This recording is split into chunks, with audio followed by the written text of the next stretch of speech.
Les Ostes sont les différentes structures où sont répartis les éternels de l'orage. Ils organisent les éternels militairement, mais sont aussi là pour servir de lien culturel entre ces différents membres. Chaque Oste a ses propres traditions, héraldiques et croyances. L'utilité de plusieurs identités culturelles indépendantes dans les Ostes de l'orage peut paraître étrange au premier abord. Après tout, on pourrait croire que ce genre de choses seraient des distractions pour des guerriers quasi immortels dont l'unique but est le combat. Mais même si physiquement ils n'ont plus rien à voir avec des mortels, mentalement ils demeurent irrémédiablement humains. Bien qu'ils ont tous traversé plusieurs siècles et ont de fait une certaine expérience que le commun des mortels n'aurait pas pu acquérir. Cependant, à travers leurs épreuves et reforges, ils vont inévitablement perdre des fragments de leur identité au fur et à mesure. Et c'est là que l'utilité de la culture dans leurs ostes se fait ressentir. Cela agit comme une encre qui permet de soutenir leur mental le plus longtemps possible. Les traditions qui unissent les frères et sœurs d'un oste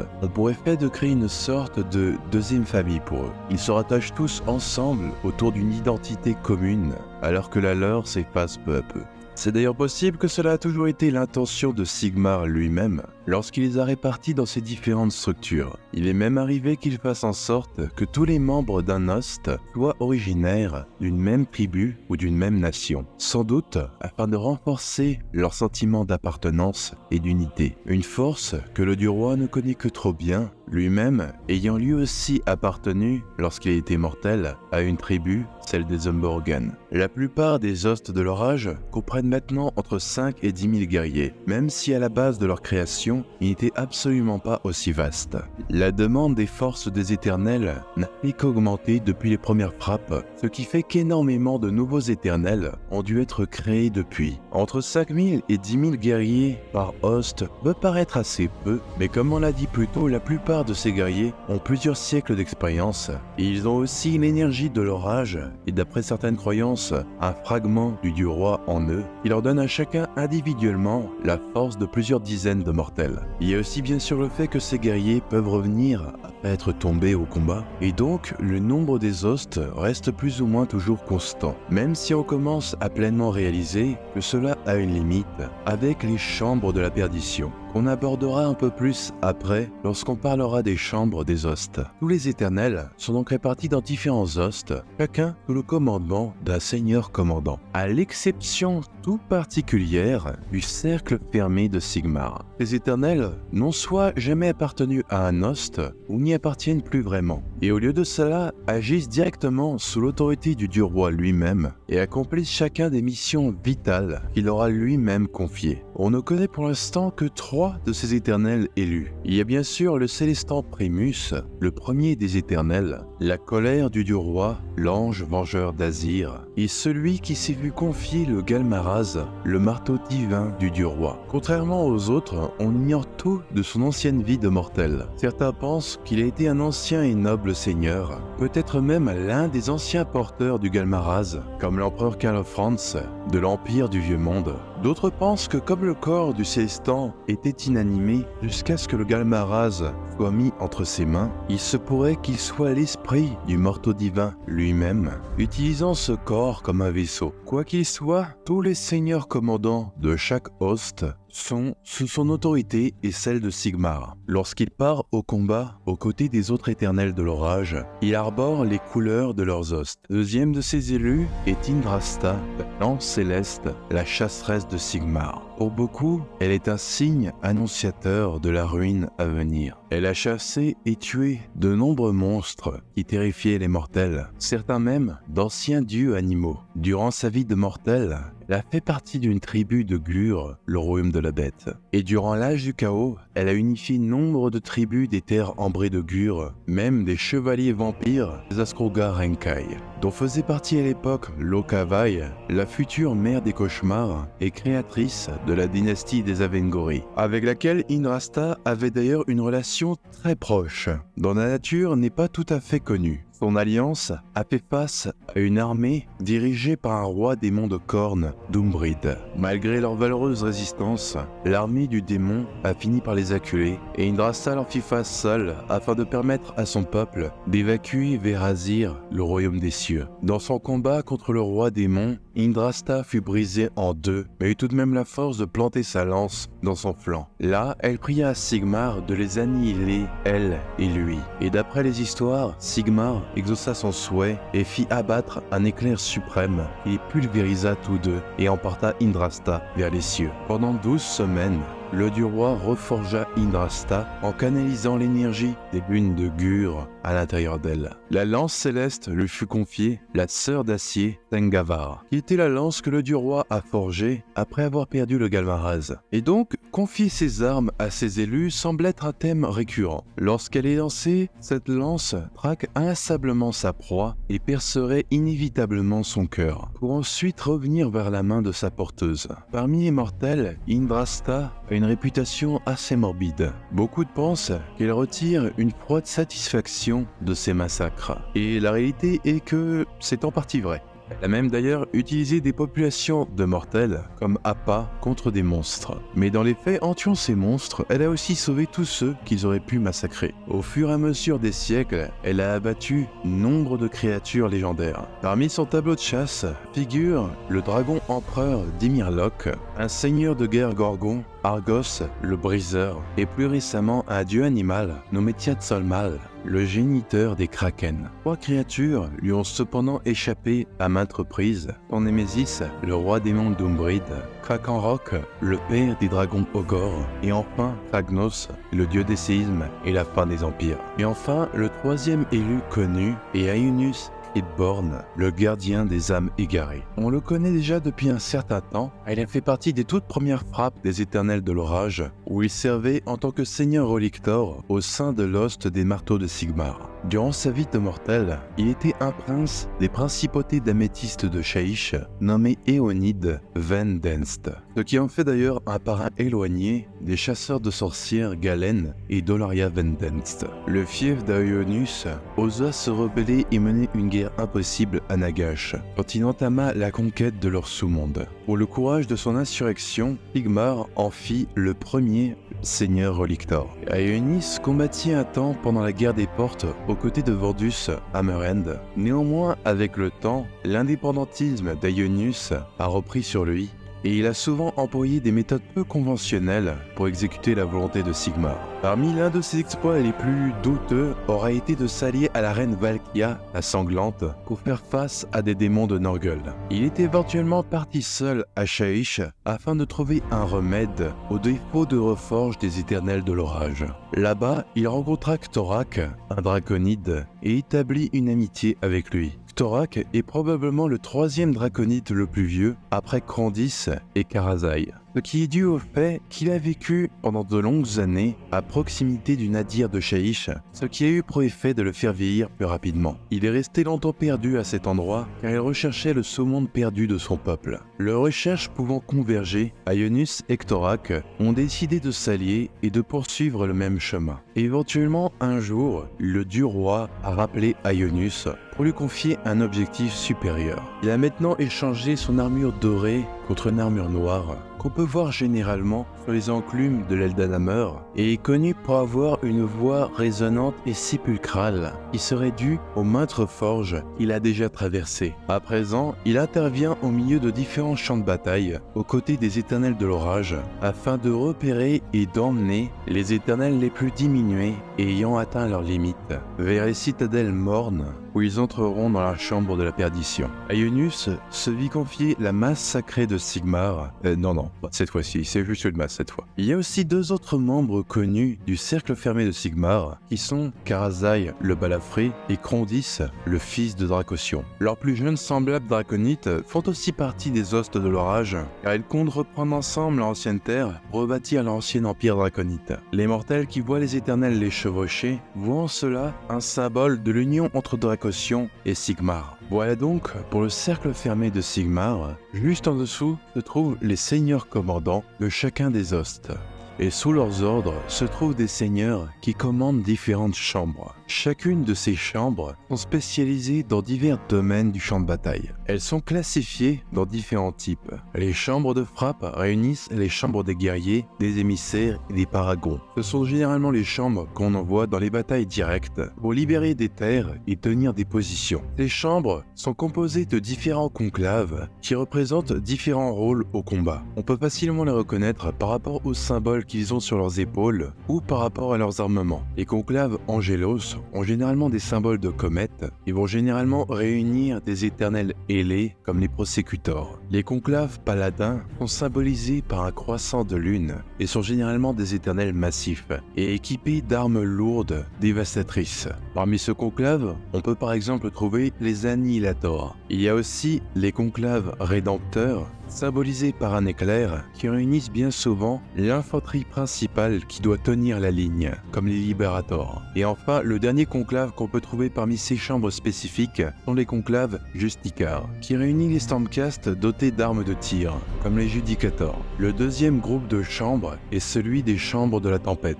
Elles vont généralement réunir les chambres qui ont le rôle d'assister les chambres de frappe. Parmi elles, on peut trouver les chambres auxiliaires d'avant-garde, les chambres sacro-saintes et les chambres extrémistes. Du côté des chambres auxiliaires d'avant-garde, leur rôle va généralement être de faire des opérations de reconnaissance et des attaques de flanc. Ces troupes ont donc tendance à être rapides ou discrètes. On trouve notamment parmi leurs rangs des chasseurs d'avant-garde. Ensuite vient la chambre sacro-sainte, dont le but était à la base d'assister et de surveiller le processus de reforge des éternels. Mais ils ont dû être envoyés sur le terrain en renfort pour aider dans la guerre des âmes qui a été provoquée suite au nécroséisme de Nagash. On trouve parmi leurs rangs deux autres types de conclaves. Les conclaves corpuscants, qui sont composés de différents adeptes de la magie, comme les évocators. Ils ont aussi un deuxième type de conclave parmi leurs rangs, les conclaves ordinatos, qui réunissent des experts ingénieurs qui manipulent différentes pièces d'artillerie mobile et de sièges. Et ensuite vient les chambres extrémistes, qui ont reçu l'honneur de bénéficier l'aide du dieu animal Dracosio. Les éternels de ces chambres montrent au combat les enfants du grand Drake et servent de cavalerie lourde au combat. On peut trouver parmi leurs rangs, notamment, des gardes dracosiens. Il y a ensuite d'autres chambres un peu moins connues, dont une qu'on connaît maintenant un peu plus, celle des chambres de la perdition. Les deux autres sont celles de la chambre des logisteurs, qui d'après leur nom sont peut-être plus une chambre de logisticiens et de stratèges, ou encore d'ingénieurs. Et la dernière est celle de la chambre d'alliance. Et là, il n'y a quasiment aucune information sur elle. Si je voulais un peu extrapoler et y mettre une théorie, ce serait assez intéressant que ce soit une chambre d'éternels non humains. Car après tout, il n'y a vraiment rien qui interdirait Sigmar de créer des éternels à partir des autres races. Si ce n'est peut-être des engagements qu'il aurait pu avoir envers les dieux elfiques ou les dieux Khazalides. Maintenant, parlons des chambres de la perdition. Comme on l'a dit plus tôt, ce sont là que des membres des autres chambres sont emmenés lorsqu'ils approchent de leurs limites. Ionis semble être l'un des acteurs majeurs de ce transfert, et il est aussi épaulé dans cette tâche par les lords véritants des différents hostes. D'ordinaire, le rôle de ces seigneurs est d'agir comme des sortes d'inquisiteurs et de chasseurs de sorcières. Ils sont toujours en train d'observer d'éventuels indices de corruption, mais ont eu aussi pour tâche d'observer leur propre rang à la recherche de signes qui pourraient indiquer le moment où il serait nécessaire d'emmener leurs frères et sœurs dans les citadelles mornes. Chaque host possède l'une de ces citadelles cachées où ses membres vivent reclus et observent le monde de loin, ressassant avec mélancolie les derniers bribes de souvenirs qu'il leur restent. Ils n'en sortiront qu'en cas d'extrême nécessité, car pour eux, toute prochaine mort pourrait être la dernière. D'ailleurs, une aparté, il ne faut pas confondre les citadelles mornes avec les forts de l'orage, qui sont des garnisons d'éternels de l'orage valides, sont généralement établis proches de portes au royaume, ou autour d'elles si possible, et dans des cités de Sigmar qui ont une importance stratégique. La chambre de la perdition semble aussi avoir beaucoup de liens avec Morda, le dieu de la mort. Un dieu qui est principalement vénéré à Létis, une cité dans le royaume de Shaish, et qui a beaucoup de symbolique autour des corbeaux, qui est très présente autour des membres des chambres de la perdition. Aussi, les flammes sombres qui émanent de leurs armes et qui sortent des ailes des prosécutors serait la flamme des bûchers funéraires de Morda, qui a pour effet de réduire en cendres leurs ennemis et d'être particulièrement efficace contre les êtres qui ont perverti le cycle naturel de la mort, comme les spectres ou les démons. Morda est vu par les éternels comme celui ou celle qui leur apportera une fin véritable et la paix du repos éternel. Et il y a une citation qui résume assez bien les éternels de ce côté-là, du seigneur commandant Bastian Cartalos, de l'host des marteaux de Sigmar, dont on parlera un peu plus amplement quand on va aborder l'histoire des hostes majeurs un peu après, mais voilà ce qu'il dit. Nous sacrifions nos vies pour préserver les leurs. Nous endurons d'innombrables reforges pour mourir en leur nom encore et encore. Nous le faisons sans nous plaindre. Sigmar est notre père à tous, et nous sommes sa lame.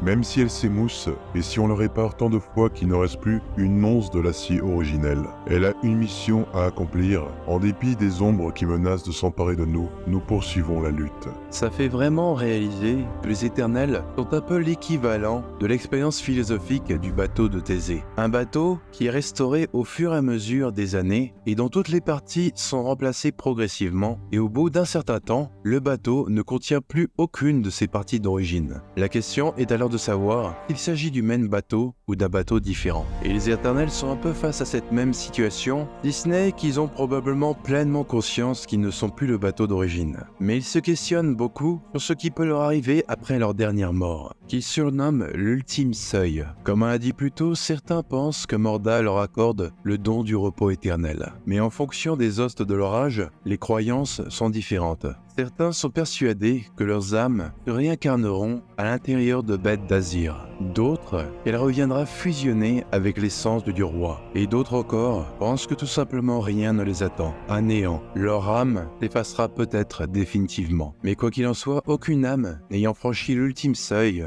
n'est jamais revenue en Azir pour y être reforgée. Tous les hostes sont composés de ces différentes chambres. Certains, en fonction de leur culture ou de leur mission, en ont certaines dans une plus grande proportion que d'autres. Il y a beaucoup d'hostes de l'orage. Certains ne sont composés de quelques centaines d'éternels, et dans ces cas-là ne gardent qu'une seule ville. D'autres sont suffisamment grands pour posséder plusieurs forts de l'orage à travers les royaumes. Jusqu'ici, on connaît de nom une quarantaine d'hostes nommés. Mais là, on va principalement explorer les plus connus.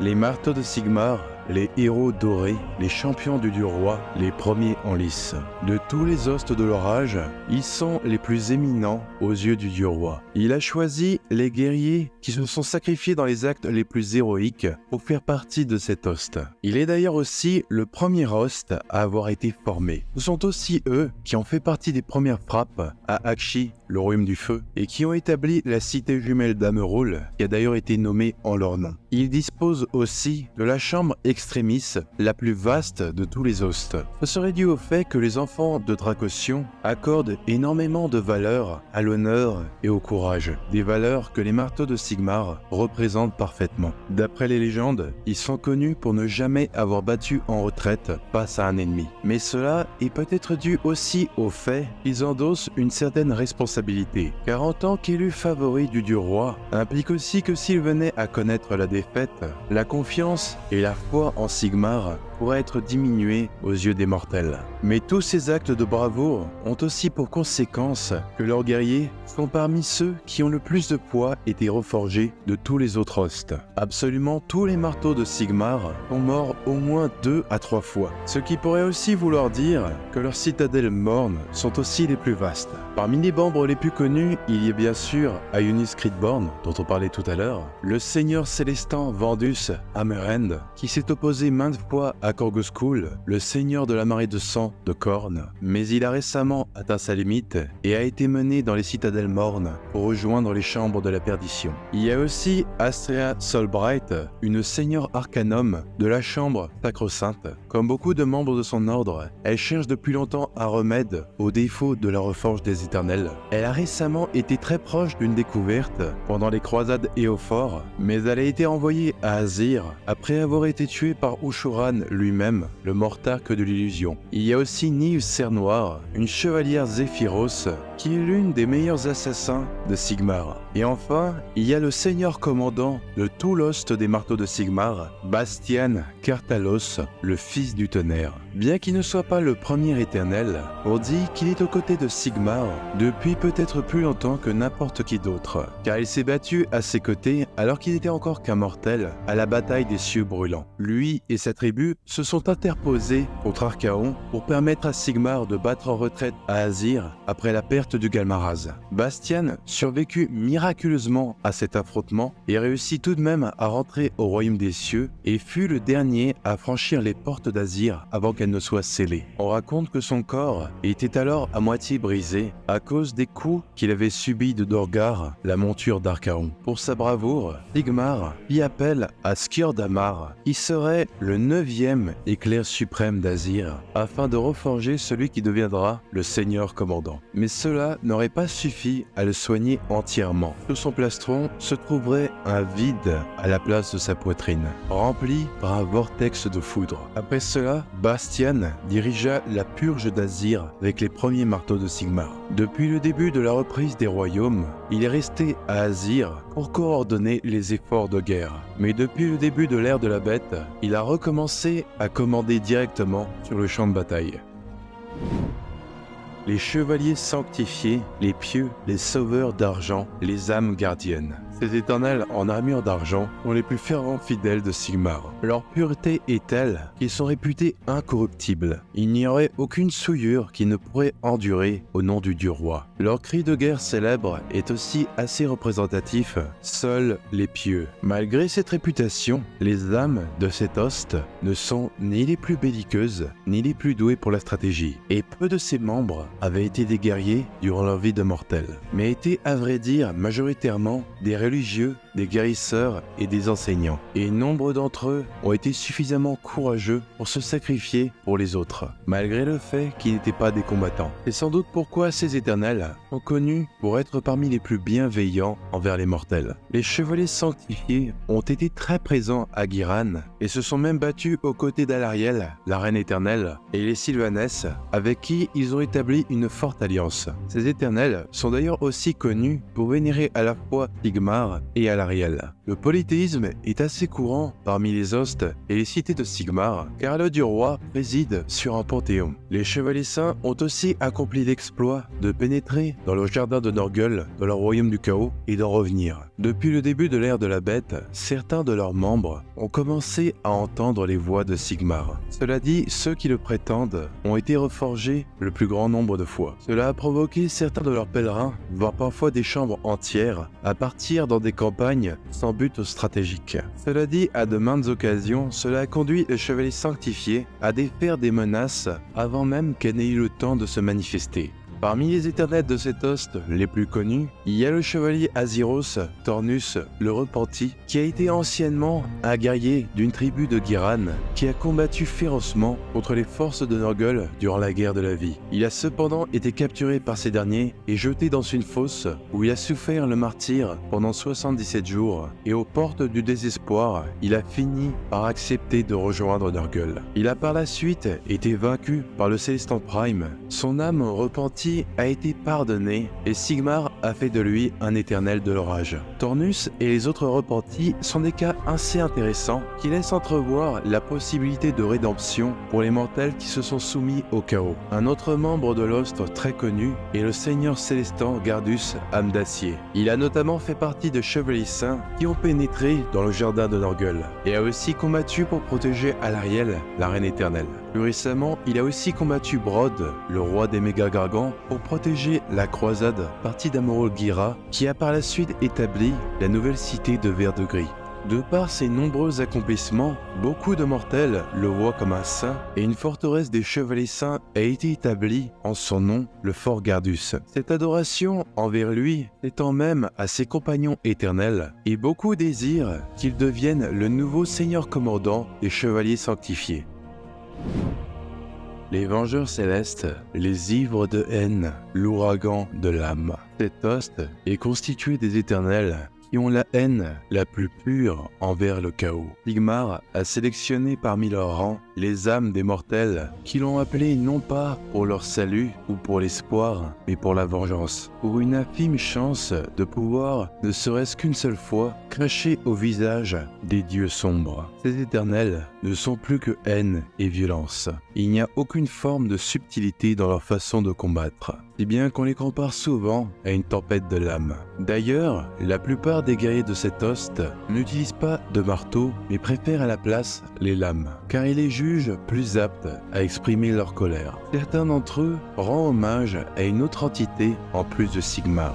Il nomme le Père des Lames. Cet être serait né des esprits d'acier de 12 épées runiques Khazalides, qui ont jadis été offertes à Sigmar. Cet host peut être principalement vu à Vindicarum, une cité de Sigmar de Shamon, le royaume du métal. Cette cité est connue pour sa ferveur, mais aussi son fanatisme, ce qui est en partie dû à l'influence des Vengeurs Célestes. Cet host est aussi craint par leurs ennemis que par leurs alliés, car il est déjà arrivé qu'à la moindre trace de corruption d'une population, que les Vengeurs ont parfois décidé de les purger entièrement sans aucune hésitation. Des massacres d'innocents ont même été la cause de la destruction d'une des chaînes cosmiques qui emprisonnaient Slaanesh, qui était liée à des concepts de trahison et d'innocence.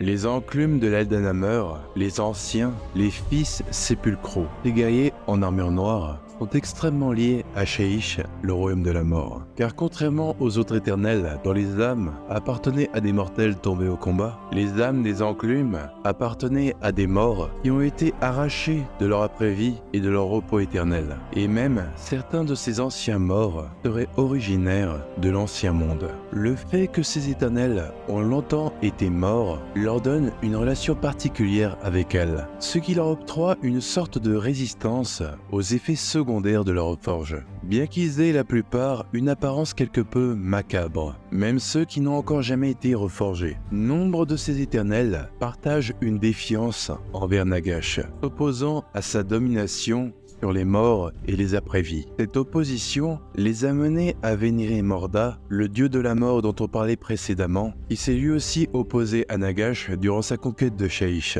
Le fief de ces éternels se trouve d'ailleurs à Létis, la cité des corbeaux, qui est le lieu de culte principal de Morda. Et c'est aussi en ce lieu qu'avait été enfermé Katakros, le mortarque de Nécropolis et commandant des légions ossiarques. Les enclumes sont d'ailleurs bien souvent opposés à ces légions, aussi bien en termes de guerre qu'en termes de philosophie. Car là où les ossiarques incarnent l'asservissement des sous-mondes, les enclumes se battent pour leur libération. Parmi leurs éternels les plus connus, il y a le seigneur Véritan Kerzer Venbrecht, qui a défendu Envelgarde durant la guerre civile instigée par Morathi, ou encore le seigneur Arcanum Baltas Harun, un grand mage du domaine du métal qui est célèbre pour avoir su éviter une guerre civile avec une cité indépendantiste. Cette cité était très riche et les nobles et marchands avaient décidé de faire sécession avec l'empire du dieu roi afin de ne plus payer ses taxes. Et pour ce faire, ils ont recruté une armée de mercenaires pyrotueurs. Baltas s'est infiltré dans leur coffre-fort et a transformé toutes leurs réserves d'or en plomb. Et du jour au lendemain, les pyrotueurs n'étaient plus payés et ont donc déserté la ville, qui a ensuite été reprise sans aucune effusion de sang. Durant sa vie de mortel, Baltas Harun était un personnage que certains connaîtront assez bien. Comme je l'ai dit plus tôt, certaines âmes des enclumes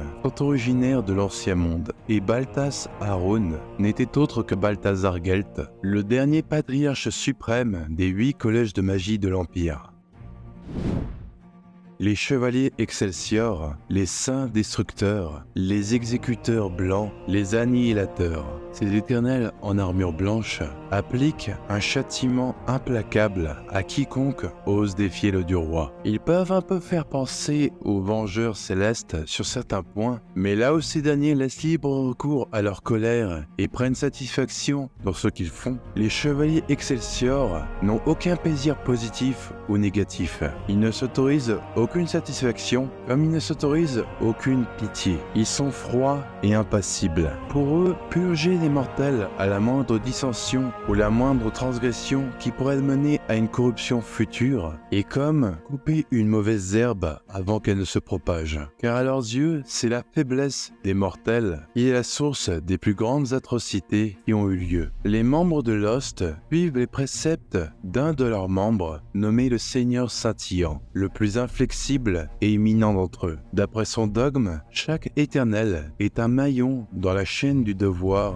et si un seul maillon faiblit, tout le reste est perdu. Il y a une citation de ce Seigneur qui résume assez bien son hoste. La pitié est une vipère dont le venin a foudroyé des empires entiers. Les mortels louent les vertus de la miséricorde, mais ils se ravisent dès qu'on leur montre la corruption qui s'enracine dans son ombre. C'est péché que d'avoir pitié de nos ennemis, et ce péché, les chevaliers Excelsior se refusent à le commettre. On peut voir parmi leurs rangs un plus grand nombre de conclaves paladins, comme les Rétributors et les Annihilators. Le bastion principal de cet hoste se trouve à Excelsis, une cité de Sigmar à Gur, le royaume des bêtes. C'est là que se trouve la lance de Malus, un fragment du cœur de l'ancien monde, dont des fragments sont régulièrement extraits par la population. Une fois consommés, ces fragments peuvent accorder des visions du futur. C'est pourquoi Excelsis est une cité de prophétie, ce qui a aussi attiré nombre de cultes de Tsench ou de Slaanesh, d'où le besoin de la présence des chevaliers Excelsior. Une particularité singulière a été observée parmi cet hoste. Certains auraient été témoins qu'au cours des batailles, des éternels, avec des armures débordantes d'éclairs, combattraient à leur côté, qu'on surnomme les Tonnants. Ils pourraient être des effets secondaires de leur reforge unique à cet hoste, ou une potentielle expérience du Seigneur Scintillant. Les Templiers stellaires, les tueurs de bêtes, les cerfs des cieux, les fléaux des tyrans. Le but de cet hoste est de principalement chasser les plus dangereux monstres des royaumes mortels. Une mission qu'ils ont d'ailleurs en quelque sorte héritée de Gorka Morka, le dieu bicéphale des peaux vertes. Car à l'époque de l'âge des mythes, lorsque le Panthéon était encore uni, c'était lui qui se chargeait de chasser les dieux animaux les plus dangereux. Et de par son départ, cet hoste a hérité de sa tâche.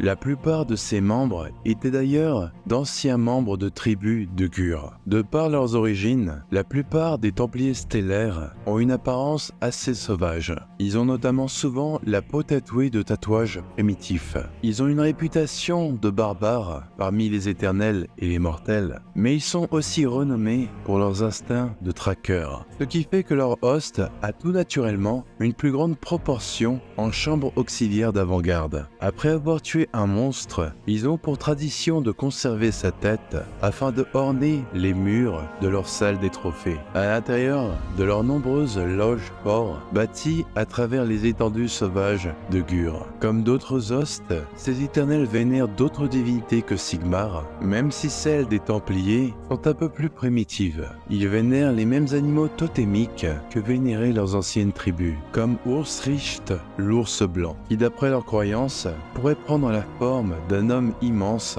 à la barbe hirsute. De par leur affinité avec la chasse, cet hoste a naturellement des affinités avec Indrasta, la lance céleste, avec laquelle ils ont chassé des monstres maintes fois. L'un de leurs membres les plus connus est Hamilcar, mangeur d'ours, un chevalier questor assez opiniâtre qui voyage de manière indépendante vers différentes missions qu'on lui confie. Il est connu pour avoir des méthodes assez peu orthodoxes, mais obtient souvent des résultats. Un exemple qui le résume bien est probablement le fait qu'il a réussi à devenir temporairement le boss d'une WAG pour aussitôt abandonner son titre afin que la WAG se retourne contre elle-même et se sont entretués pour obtenir son commandement. Voilà donc pour cette présentation du fonctionnement des hostes de l'orage et de ceux qui sont les plus connus. Personnellement, mon hoste préféré est probablement probablement celui des Templiers astraux. Ils ont ce côté un petit peu bourru qui les différencie des autres éternels. La plupart des mortels voient les autres éternels comme des demi-dieux ou des saints, mais les Templiers se prennent beaucoup moins au sérieux et s'accrochent beaucoup plus